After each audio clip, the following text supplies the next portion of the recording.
Caros cairenês, sejam todos bem-vindos a mais um vídeo do canal Vamos Ver.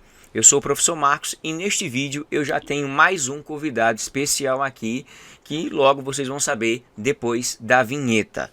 Vamos ver.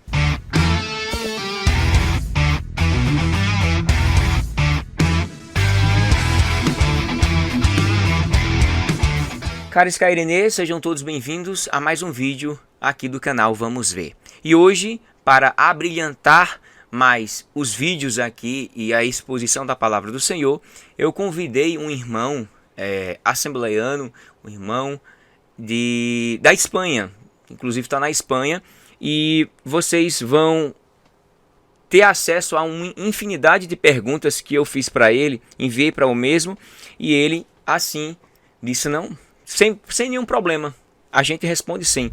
Se fosse outras pessoas, iam ficar com dificuldades, mas o irmão, eu fiquei muito feliz e grato de ter aceitado o nosso convite, que é justamente o pastor e irmão, pastor Gesiel C.S. Lewis Pereira, né? Irmão do C.S. Lewis. Bom se fosse, né? Né, irmão? Então eu queria que o irmão se apresentasse aí, diz onde atualmente mora, a sua função ministerial, o tempo de crente, enfim, o que o irmão dizer introdutoriamente sobre a sua pessoa, para os inscritos desse canal aqui e outros poderem entender e saber um pouco mais do irmão. Então, a paz do Senhor, irmão Marcos, Amém. todos os irmãos que estão nos vendo aí. Eu sou o pastor Gesiel Camilo, sou assembleiano, como ele já disse, nasci na igreja, tenho 40 anos, nasci na igreja, sempre um lar cristão. E atualmente sou pastor missionário na Espanha, mas eu sou de Curitiba, Paraná. Inclusive, é o nosso último mês aqui na Espanha, estamos de volta depois de quase 9 anos aqui atendendo a obra. Estamos voltando para Curitiba para continuar o serviço ao Senhor aí. Sou casado com a irmã Angélica, já tenho 15 anos de casado, tenho 2 filhas, Gabriela, a brasileira, e a Rebequinha, que é espanhola. E estamos para servir o Senhor aí. Também tenho uma formação e não sou só pastor, né? E estamos aí para servir o rei. Graças a Deus, que bênção, né? O irmão aí tá na função assim, que foi como uma forma missionária, foi? Sim, me fui enviado, já tínhamos uma igreja aqui, e fui enviado como missionário da igreja aqui para pastorear os irmãos. Que É uma igreja bênção. de imigrantes, né? Uma igreja de imigrantes, na verdade. Tô entendendo. Tá vendo aí o ID de Jesus sendo aplicado, né? Marcos 16 e 15. Irmão, introdutoriamente eu queria saber, assim, uma curiosidade até pessoal, por isso que quando eu enviei aquelas perguntas para o irmão, é justamente para a gente fazer um upgrade em relação a uma vivência diferente do brasileiro. Que o brasileiro pensa que em todo lugar é a mesma coisa, ou não é é o mesmo tipo de fé. Eu sei que é o mesmo Deus, mas a fé ela é exposta de uma forma diferente. Exatamente. São ambientes e diferentes situações que ocorrem, dificuldades e problemas diferentes dos nossos. Cada cultura tem suas dificuldades, cada país tem suas dificuldades. Então, assim, quais foram ou quais são as principais dificuldades, na sua visão, e desafios ao se pregar em um outro país, e especificamente aí na Espanha, na sua visão, assim? Primeiro, adaptação e idioma. O irmão já sabia espanhol? Já Hablas espanhol? eu fui missionário na Argentina também. A minha experiência missionária e pastoral sempre foi no mundo hispânico. Sempre foi fora. Então, Paraguai, Argentina e agora Espanha. Sempre foi fora. Mas eu acho que a primeira dificuldade é idioma. Fala. Sem fala. E uma coisa, irmão Marcos, nós somos pentecostais, a gente crê na pessoa bendita do Espírito Santo, a gente crê que ele faz milagres, a gente crê no poder de Deus, a gente crê. Só que o que nós podemos fazer, ele não faz, porque isso é coisa nossa. E a primeira coisa que se deve pensar ao ser enviado a algum país de fala que não seja de origem sua, do seu país, é aprender o idioma. O idioma. Porque você vai economizar mais de um ano nesse caso, né? Muita gente fala, não, eu vou e Deus vai me dar o idioma, as coisas não são bem assim. O pessoal Bom, o irmão é espiritualiza muito, linguista, né? né? O irmão é linguista, como me disse. É, O irmão sabe melhor do que eu. Então, o tem que pessoal conhecer, espiritualizam tudo, né? Então é perigoso. infelizmente. Então a dificuldade seria o idioma, a adaptação, entender a cultura em si, expressões idiomáticas pertinentes a eles, o que pode e o que não pode. Exatamente. Exatamente. São coisas totalmente diferentes. Você vai falar, Alimentação, tudo, pregar a tudo. palavra de Deus a uma pessoa, você vai tentar pegar aquele idioma seu que você conhece, ou talvez superficial, e vai tentar falar ali, talvez não alcance um resultado melhor se eu conhecesse primariamente o idioma, não é isso? E entendesse que Exatamente. se eu falasse assim, teria tido um resultado melhor. Não é uma tradução simultânea, porque a fluência não é você traduzir, é você pensar no idioma, pensar no idioma. É exatamente Exatamente. isso. Então, não é você ali, o Senhor é meu pastor, nada me faltará. É o Senhor E ficar mi pensando. es mi. E nada. Então não é você ficar pensando no idioma, é você falar no idioma naturalmente, como você estivesse falando no seu. Então a primeira dificuldade é a questão do idioma mesmo. A questão de adaptação não é fácil, não, principalmente no nosso caso. Nós viemos de um país tropical. Aí a gente chega no meio do inverno europeu. Eu cheguei, eu conheci neve. A primeira semana que eu cheguei aqui já tinha neve.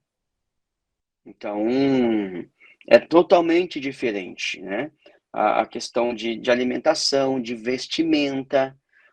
Para você ter uma ideia, os sapatos que eu trouxe do Brasil para aqui não serviram. Por quê? Porque onde nós estamos é um lugar muito úmido.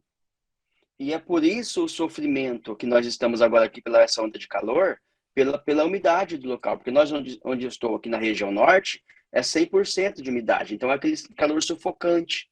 Então não Tô tem como entendendo. comparar com o Brasil, que É verdade. são climas, são regiões totalmente diferentes. A gente traz um sapato do Brasil e, como a umidade é muito forte aqui, o seu pé molha, porque o sapato não tem o preparo que tem os preparos dos sapatos aqui. Aí a gente vai falar isso, a pessoa acha que é brincadeira. Acho que é brincadeira. Roupa, existe roupa de verão e existe roupa de inverno. Então, na mudança da estação, você vai trocar teu guarda-roupa. De fato, Você vai né? pegar... Não é uma piada, não é um Sim, modismo. não é uma piada. Você vai trocar o seu guarda-roupa. Isso é normal acontecer aqui por esses lados. Então, não é porque você quer se aparecer, nada a ver com isso. É a necessidade do local. Eu, por exemplo, não acreditava nessa questão de roupas. Irmão, num dia de inverno, eu coloquei um terno para verão, eu quase morri de frio. Ixi, Eu quase morri de frio, porque tá vendo? é uma coisa assim incrível, incrível, incrível. E quem Que a tem gente acha. problemas, né? Em si, ir para um país Exatamente. desse, em si, e tiver problemas de pulmão ou algo semelhante, ele Não vem, não vem, né? não vem. É aquela questão, volto a dizer. A gente não pode espiritualizar e romancear o chamado. E tem muita gente que faz isso. Aí eu Tem pensei que era muita gente que faz assim, isso. eu não sei o Não, que, então. e é por isso que volta. E é por isso que volta. Pelo amor da obra a gente se sacrifica, né? Mas tem que entender que não Exatamente. vai ficar no quentinho, no bonzinho, não. Não, não é uma brincadeira. As casas têm que ter sistema de aquecimento, porque o frio é muito Muitas mortes, grande. muitas mortes por aí é que você Sim. falou. Agora, né, nessa onda de calor, nesses 2 dias, só na Espanha 600 pessoas mortas pelo calor. Então, teve um irmão que comentou comigo, mas aqui em Minas também faz, mas não é, é a questão da comparação, entendeu? Que tem gente que até a gripe dele é mais importante que a sua, né?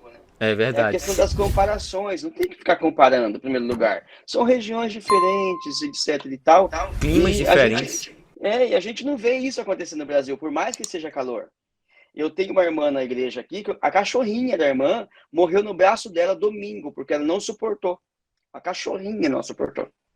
Então, a questão de animais e de idosos foi muito grande a morte, as mortes agora. Eu estou na região norte da Espanha, é chamado de região cantábrica.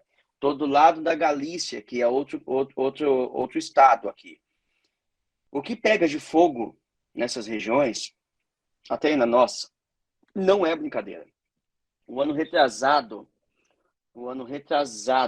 em Portugal, numa dessas regiões assim, era como se fosse uma mata. Essas estradinhas que a gente tem no Brasil, que tem árvore de um lado e de outro, pegou fogo, irmão. Pegou fogo, as árvores caíram, fechou tudo, 6 carros completamente sufocados pelo fogo, morreram os seis carros, os 6 morreram.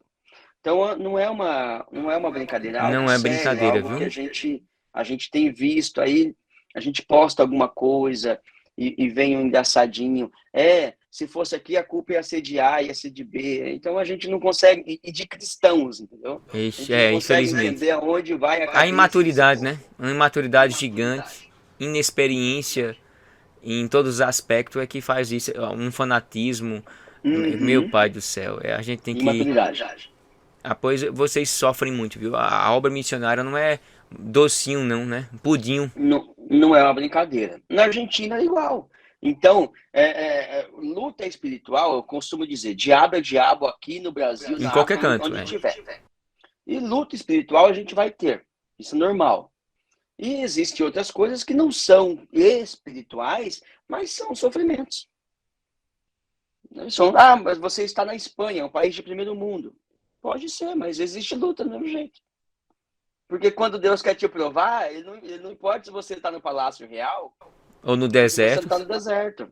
Não importa para ele. Então Deus te prova. Aí o pessoal às vezes diz assim: eita, eu quero ser um missionário, eu quero ser uma missionária. Rapaz, se tiver no plano de Deus, amém. Mas não invente falar uma coisa achando que é outra, não. Eu quero ser missionário porque eu vou viajar, eu vou não sei o que. Não tem ideia do que representa isso. Uma Não obra mesmo. missionária. O sofrimento, as dificuldades, os desafios, os Solidão. obstáculos, a solidão. Exatamente. A incompreensão. Para você ter uma ideia, eu, 4 ou 5 meses atrás, eu perdi o meu tio. Estava com câncer, irmão da minha mãe. Eu perdi o meu tio 7 da noite de um sábado. No outro dia, irmão Marcos, ao meio-dia, o meu avô, o pai do meu pai, faleceu também. Que impacto, hein? Irmão, eu quase fui junto. Eita, meu Mas Deus. você está longe, você não conseguiu se despedir, você não consegue chegar para o enterro. Essa é a parte que ninguém vê. Essa é a parte que ninguém vê. Do teu pai ser assaltado e quase levar um tiro nas costas, se não fosse o policial para guardar ele, o seu pai, sua mãe, sua sobrinha, seus amigos estariam mortos agora. E você está Meus longe. pêsames. Meus Então pêsames. tem tudo isso, irmão. Tem tudo isso. Não é romance. É Não isso e é mais um pouco, né? domingo pela manhã, eu quiser ir ao campo missionário e envia-me Senhor, é muito bonito. Depois da segunda-feira que eu quero ver o negócio estourar. E eu tô nessa questão de missões, irmão Marcos, já desde os meus 16 anos. Então, desde meus 16, eu sempre ajudei o departamento de missões, inclusive em Curitiba, eu fui secretário de missões do campo, registrado pela igreja, durante 10 anos. Tá vendo? Então, Experiência não, grande, não, viu? não foi uma coisinha assim de um final de semana. Foi uma coisinha do final de semana. Então, eu fiz pós-graduação em missões. Eu tenho uma formação, tenho formação teológica, tenho graduação em teologia, e como sempre fui da área do ensino também, fui continuando a fazer os meus estudos. Então, eu tenho pós-graduação em pedagogia, filosofia e metodologia do ensino religioso, área educacional. Tenho uma pós-graduação em teologia do Novo Testamento, do Antigo Testamento, e acabei agora uma pós-graduação em teologia pentecostal. E aqui Deus me deu a oportunidade de fazer um mestrado. Eu tenho mestrado em ciências e religiões. Como a gente está nessa lida missionária há muito tempo, a gente tem visto muita coisa também muito complicada. Muito romancezinho de chamada, muito eu vou, É, muita profecia, prepara o passaporte, aí o cara vai para a embaixada, o cara não passa nem na embaixada, é. Oxente, aí Deus se entra de maneira ilegal, responsabiliza. aí entra de maneira ilegal, Deus não enviou, irmão. Se foi de legal, Deus não mandou. Eu tô aqui de forma ilegal, mas é que Deus quer. Então Não é conheço nada de teologia, complicado. mas Deus vai me ensinar. Mas eu falei esses dias atrás, uma irmã falou para mim que o pastor dela falou que ia enviá-la, mas a irmã vai estudar e vai se preparar um pouco. A irmã vai fazer um curso de 2 anos. Ela, irmão, Deus tem urgência. E saiu da igreja e foi por conta. Voltou. De forma prematura, né? Não aguenta, não aguenta. Não é a mesma coisa. Então, tem muita coisa que a gente precisa parar de romancear. Principalmente a chamada missionária, né? E esses que são se dizem profetas ou dão profetadas e dizer você vai, o passaporte, você vai ser um missionário. Eu acho que essas pessoas deveriam primeiro passar por essa experiência de ser missionária e olhar assim e dizer, rapaz, eu vou, se foi Deus que mandou dizer, ele vai confirmar. Mas se foi apenas um desejo meu dizer que fulano é missionária, então vai medir as palavras para não enganar os outros, né? Por isso que muita gente fica frustrada, né? Fica frustrada porque, gente, tá tudo dando errado, mas Deus não disse. Deus disse não. Deus confirmou na tua vida? Tocou no teu ser? É um desejo teu? Porque parte um desejo muitas vezes dentro da gente.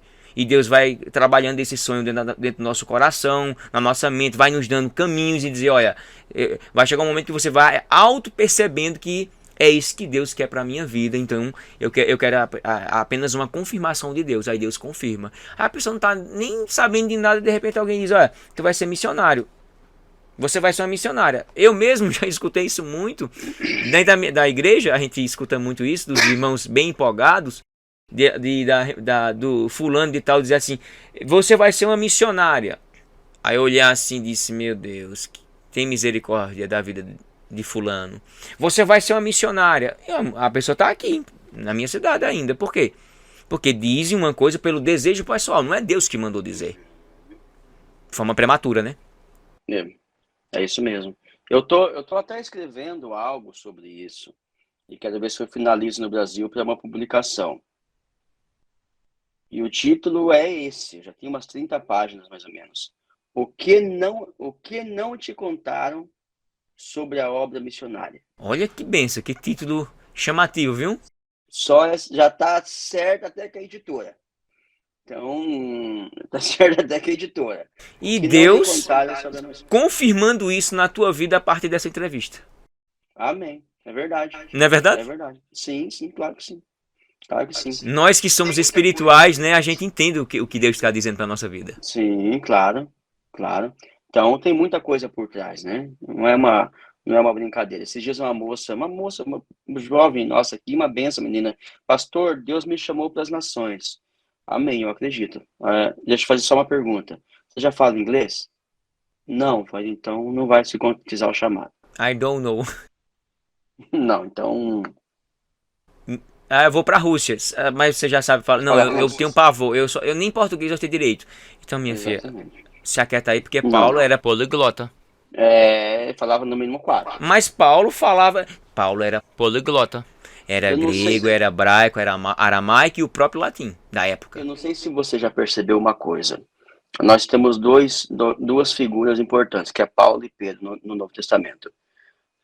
Paulo, com todo o seu estudo, deu 3 voltas ao mundo da época. Pedro foi seu pastor em Jerusalém. Exatamente. Ninguém percebe isso. Ninguém percebe isso. É difícil, parece que perceber. É porque as letrinhas é muito juntinhas, talvez. Aí a gente nem se dá conta que às vezes 2 páginas se passaram 5, 8, 10 anos. Exatamente. Eu costumo dizer isso muito quando eu estou explicando a palavra de Deus. Eu digo, olha, daqui pra cá você nem imagina quanto tempo. Aqui passou 8 anos, aqui passou 5, aqui passou 2. Dessa linha pra cá, desse capítulo pra cá, a pessoa, gente, analisa o contexto. Não é só o texto em si, é o contexto. Um dia o irmão quis me convencer que Paulo se converteu e já começou a pregar. Eu falei, irmão, leia Gálatas, capítulo 1, verso 18 e 19. Leia lá para você ver se é verdade. Depois, Gálatas 2, que ele falou que depois de alguns anos que ele foi a Jerusalém. Dizem que 3 anos, né? Assim. Ele ficou 3 anos. 3 anos ele ficou no deserto, exatamente. Recebendo o evangelho de Deus, né? E depois de 11 anos se apresentou na igreja para ser enviado a Antioquia. E Antioquia só tinha mestres e doutores. Foi pelo Espírito Santo, tinha todos os dons espirituais, aí a pessoa quer, Sim. nem batizado em línguas nem às vezes nem acredita, ou deixou de buscar, e o querer, há uma distância muito grande em ser ou estar preparado, né? Então os jovens aí que vocês estão assistindo esse vídeo aqui, que analisem bem que a obra missionária é importante. Vamos começar a evangelizar a nossa família, os nossos vizinhos, a nossa cidade. Se Deus brotar no meu coração, de fato, algo para longe, Ele vai preparar tudo. Mas aí Ele vai preparar para que eu venha me preparar. Não vai cair um anjo do céu aqui e botar na minha cabeça: I will put a language of English in your mind. Eu vou colocar uma língua agora de língua inglesa na tua cabeça. Oh no, I know what I can't understand you. I understand you. Aí eu já estou começando a falar inglês. Não é assim que funciona. Tem gente que eu tenho aluno meu que eu ensino para um intercâmbio, sabe? Para fora do Brasil. Alguns já foram já. Eu trabalho em um projeto de intercâmbio na escola aqui no estado. Eu sou professor do estado, concursado. Aí eu ensino, aí eu digo, olha, cuidado. Não ache que quando você colocar o pé nos Estados Unidos, já tá falando inglês. Não é assim não, viu? Tem que ter antes um preparo. Ah, professor, eu pensava que já chegava lá, a gente já começava a falar. Não. Isso aí é um pó mágico. Esse pó mágico não existe não. Esse suco mágico não existe não. Então são desafios. A preparação do obreiro. Você chegar aí num país que você não sabe, não entende a cultura, você não entende o idioma, como você falou, você não entende como pregar tais doutrinas, ou biblicamente falando para o pessoal, você não sabe quais as dificuldades que eles têm em relação a alguns aspectos doutrinários, teológicos, dogmáticos, porque há uma distância muito grande entre o dogma daqui do Brasil, local, com o dogma ou dogmas, né, costumes da Espanha. Quer um exemplo? Diga aí. Para nós brasileiros, a evidência inicial de batismo do Espírito Santo é o falar em línguas. E aí? Para os espanhóis, não. Não, né? Para a Assembleia de Deus Espanhola, não. Não, nós não concordamos com isso. Quando eu entrei no colegiado aqui dos pastores da cidade, da província minha aqui, eles viram o estatuto e nisso, sim. Não, mas isso aqui tá errado. Mas isso aqui é uma discussão teológica para entrar com vocês. Porque todos os outros que estão aqui, os pastores latino-americanos, a teologia latino-americana acredita, sim. Como a evidência inicial é. Os que vieram de Azusa acreditam assim. Então, mas nós não, mas tudo bem, não tem problema, aquela coisa toda. É uma questão teológica, né? Você tem que saber se portar. É verdade. Tem que ter maturidade. Eu chamo uma palavrazinha. Maturidade. Eu uso a palavra específica. Se você não tiver equilíbrio, equilíbrio significa maturidade. Não, tudo bem, tal. Pra gente não cair em um excesso, né? Exatamente. Uma outra coisa que missionário também tem que estar preparado é para falar ao público. Não, com 6 meses eu dei uma entrevista na televisão aqui de 1 hora. Foi? Fui convidado pela comunidade, por eles, para representar a comunidade brasileira. Olha só. De toda a província. Falei em nome de todos os brasileiros. Olha que privilégio, viu? E responsabilidade. Incrível, negócio incrível. Eu não fui pregar o evangelho, eu fui dar uma entrevista como brasileiro. Me coloquei como pastor, como cristão, falei quais eram as minhas atividades, tanto minha quanto da minha esposa, mas me perguntou coisas do Brasil, do que era ali, aquela coisa toda, e pronto. No final, você quer fazer um convite? Pedir permissão, se alguém queira conhecer nossa comunidade de fé, as portas estão abertas, assim. Não fui para pregar o evangelho, fui para uma entrevista que me concederam. Então, se você não souber se portar, você já vai mandar uma rajada ali. É verdade. Eita, que bênção. E responsabilidade, maturidade. Responsabilidade, aniversários. Os casamentos aqui são na prefeitura. E é? Então, nós somos nas prefeituras os casamentos aqui. Então, como pastor, semana passada eu fiz essa semana eu vou fazer o último casamento nosso aqui. Como pastor, você é convidado para fazer um discurso na prefeitura, diante de juízes. Então, você tem que saber se portar. Aí tem muito costume também, como aqui no Brasil. Os costumes são iguais. Costumes assim, vamos colocar de barba, de saia,